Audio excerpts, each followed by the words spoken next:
Morning all of you. Class 11 physics. भैया बहनों, इसके पहले हम जो डिस्कस कर रहे थे chapter motion in a plane, वो लास्ट टॉपिक हमारा था यूनिफॉर्म सर्कुलर मोशन पर। हमने पूरा टॉपिक और उसका थियरिकल एंड न्यूमेरिकल पार्ट हमने डिस्कस किया है। अब जो हम डिस्कस करने जा रहे हैं next chapter, new chapter laws of motion. ये चैप्टर 5 है, लॉज ऑफ मोशन।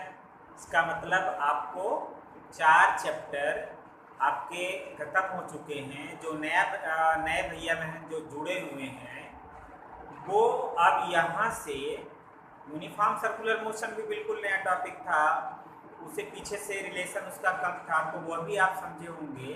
अब यहाँ से बिल्कुल नए चैप्टर से आप स्टडी करेंगे और जो हम नोट्स भेजते हैं उस नोट्स को एक बुक के हेल्प के साथ, क्योंकि नोट्स में हर चीज़ नहीं हम लिखेंगे, आप फिर हमारे वीडियो के साथ आप बुक्स की स्टडी करिए, फिर उससे हमारे नोट को मिला करके आप नोट तैयार करिए। इसमें हम आपको बता दें लॉज ऑफ मोशन का जो शुरू का पार्ट था, जो हमने आपको भेजा भी है, कि यह जो पहले उसका इनिशियल टॉपिक था, force, inertia, first law of motion, second law of motion, third law of motion, ये सब डिलीट किया गया है अभी इस मैंने ईयर के एग्ज़ाम के लिए, केवल एग्ज़ाम के लिए है, एनुअल एग्ज़ाम के लिए। बकाया आपके कॉम्पिटिटिव पॉइंट ऑफ व्यू से ये रहेगा, तो आपको पढ़ना तो सब है। जब ये एक बार हमारा ख़त्म हो जाएगा, फिर हम जब रिवीजन करेंगे तो इन टॉपिकों को हम टच करेंगे थोड़े थोड़े। अभी जितनी ज़रूरत है आगे के टॉपिक के लिए उतना हम फिलहाल बताएंगे आपको। अब जैसे इसमें ठीक है कि हमारा सभी लॉज ऑफ मोशन को ख़त्म कर मैंने अभी डिलीट है केवल, तो ये जो सबसे मूल चीज़ इसमें जो पहला वर्ड था, जैसे फोर्स तो आप समझते हैं, ये है पुलिंग और पुशिंग। जब हम किसी बॉडी को पुल करते हैं या पुश करते हैं तो एक हम फोर्स लगाते हैं। उसमें एक जो वर्ड आता है इनर्शिया। इनर्शिया का जो सिंपल मीनिंग जानेंगे वो है रेजिस्टेंस टू चेंज, यानी हर बॉडी अपने में चेंज का अपोज करती है, चेंज का अपोज करती है। ये है इनर्शिया, रेजिस्टेंस, विरोध कर चेंज का। और इसी पर जो उनका फर्स्ट लॉ बना हुआ है, न्यूटन का फर्स्ट लॉ, या इसको गैलीलियो यानी लॉ ऑफ इनर्शिया भी बोलते हैं। यानी जब किसी बॉडी पर कोई एक्सटर्नल फोर्स न लगाया जाए, यानी when no external force act on a body, then the body is a rest, यानी अगर वो रेस्ट पोजीशन में है तो कंटिन्यू रिमेन एट रेस्ट, यानी वो हमेशा रिमेन में रहना चाहिए। And then a uniform motion, then body remain uniform motion, यानी अगर वो मोशन में है तो वो कंटिन्यू मोशन में ही रहना चाहिए। ये गैलीलियो ने बताया था और न्यूटन्स ने इसको अपने लॉ में बैठा दिया। तो ये जो है न्यूटन्स फर्स्ट लॉ है। बहुत सारे आप देखें, मैंने इसका खुद से प्रैक्टिकल लाइफ में इसका एक्सपीरियंस किए ही होंगे। बस के अचानक स्टार्ट अगर चल दी, आप उससे बैठे हुए हैं तो जो पैसेंजर होते हैं वो पीछे की ओर गिर पड़ते हैं due to law of inertia. ये हमारा पैर और यानी जो lower part of the body और upper part of the body, ये दोनों पहले इनिशियली रेस्ट रहते हैं, लेकिन जैसे बस स्टार्ट होती है तो बस के साथ हमारा पाँव तो उसी के साथ चल देता है, but due to law of inertia upper part of the body ये रेस्ट पोजीशन में रहना चाहती है, इसलिए पीछे छूट जाती है। ऐसे ही लेकिन आपको Newton second law of motion ये आपको थोड़ा जानना है, क्योंकि ये जो आगे का टॉपिक पढ़ना है linear momentum, law of conservation of linear momentum, ये पढ़ना है। तो इसमें न्यूटन सेकेंड लॉ की जरूरत पड़ेगी। तो जो न्यूटन सेकेंड लॉ जो उन्होंने बताया था, the rate of change of linear momentum is directly proportional to external force applied. ये इसकी वर्ड में हमने बता दिया स्टेटमेंट, इसका हम मैथमेटिक्स बता देंगे। इसके पहले हमने एक वर्ड वो लिया है लीनियर मोमेंटम।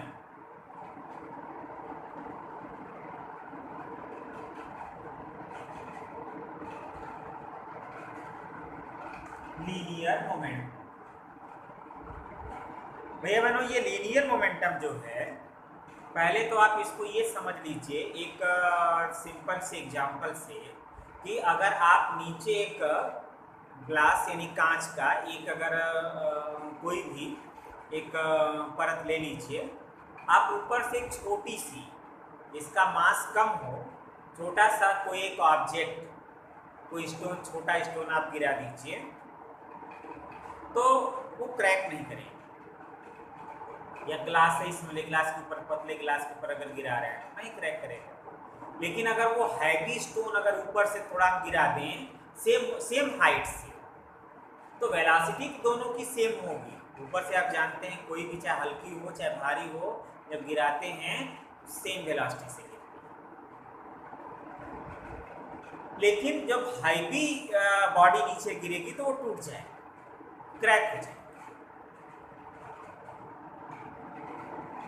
दूसरा यही पर उसका थोड़ा सा अलग समझ लीजिए कि अगर कोई बुलेट से हम फायर कर रहे हैं, यानी अगर बुलेट मास उसका कम है लेकिन वेलोसिटी बहुत ज़्यादा है,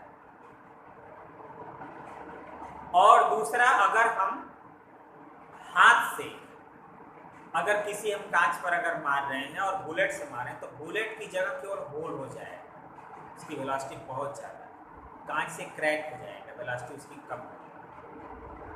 तो दोनों का क्या हुआ, दोनों जो हम एग्जाम्पल बताए, तो अब बात आती है कि जिसमें दोनों इंक्लूड हो, मास एंड वेलोसिटी। तो मास एंड वेलोसिटी, जिसमें एक जगह मास कम, मास ज़्यादा था, वेलोसिटी कम थी, और दूसरे जगह वेलोसिटी ज़्यादा है, मास कम है, तो दोनों ही जो इफेक्ट दिखता है, कंबाइन जो इफेक्ट है, उसी को कहा जाता है मोमेंटम। ये है लीनियर मोमेंटम। इसका अर्थ क्या हुआ कि momentum of a body is the quantity of motion. ये मोशन की ये टोटल ये क्वांटिटी है possessed by the body. It is equal to the product of, ये है product of mass and velocity. तो सीधे सीधे लीनियर मोमेंटम को P से लिखते हैं, मास यानी product of mass and velocity. क्योंकि वेलोसिटी हमारा क्या है, एक वेक्टर क्वांटिटी है, तो स्केलर और वेक्टर का जो प्रोडक्ट होता है वो ऑलवेज वेक्टर होता है। इसका मतलब linear momentum is a vector quantity. अब इसकी जो SI यूनिट लिख दीजिए, SI यूनिट मास का लिख दीजिए, वेलोसिटी का लिख दीजिए, वो बन जाएगा मोमेंटम की यूनिट। तो SI यूनिट ऑफ P क्या हो जाएगा, kg metre second inverse. Simple sir. Dimension,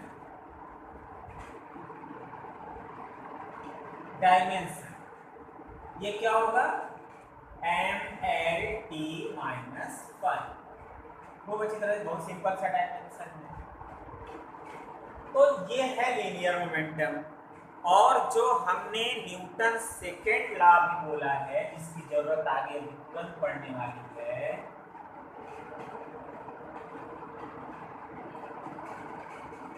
Newton second law ये है,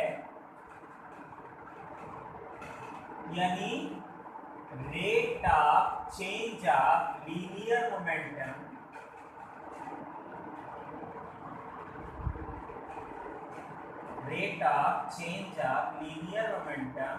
is directly proportional to applied force या external force। ये बस सिंपल उसकी मैथमेटिक्स से याद रखेंगे, कभी नहीं। ये हमने डायरेक्ट उससे डिफरेंशियल पार्ट से लिख दिया। आप मैंने delta T upon delta T भी लिख सकते हैं। तो ये जो है ये हमारा न्यूटन सेकेंड लॉ की मैथमेटिक्स। इसी को जब हम आगे डिराइव करते हैं, आप 9th में भी इसको पढ़े होंगे, F = m। ये फोर्स जो है एक्सेलरेशन की वेक्टर क्वांटिटी है, फोर्स हमारा वेक्टर क्वांटिटी। तो ये मैंने डिलीट करने का मूल जो सीबीएसई का ये भी है कि इसके चीज़ें आप 9th में इतनी आप पढ़ लिए हैं। अब जो हमारा बात जो आगे बढ़ती है लीनियर मोमेंटम की, अब इसमें है law of conservation of linear momentum. Law of conservation of linear momentum. Conservation, conservation का अर्थ है कंजर्व, संरक्षित हिंदी में बोलते हैं आप, बल्कि इसका हिंदी थोड़ी क्लिष्ट है, कंजर्व।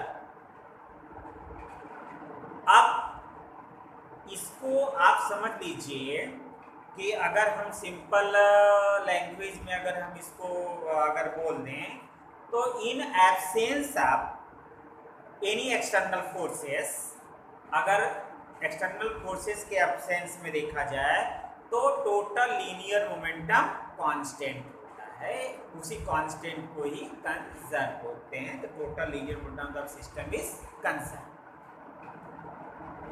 अब थोड़ा सा इसको विस्तार बोलने के लिए, when no external force act on the system of the several interacting particles, यानी वो बहुत सारे इंटरेक्टिंग पार्टिकल्स हों, तो the total linear momentum of the system is conserve,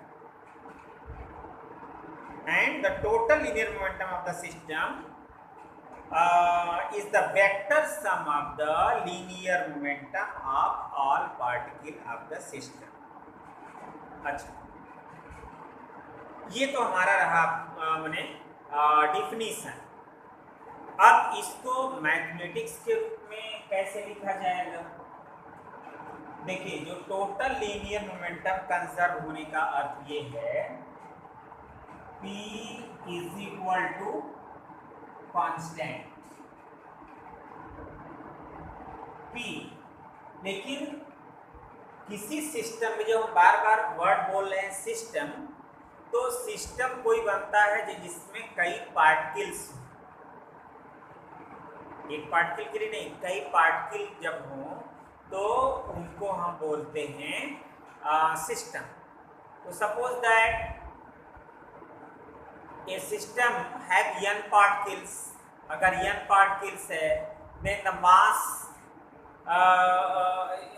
of the particles m1, m2, m3 and mn, and velocity of the particles v1, v2, v3, vn respectively। बहुत सारे इस तरह से m1 का v1, m2 का v2 इस तरह से। तो इसका क्या हो जाएगा?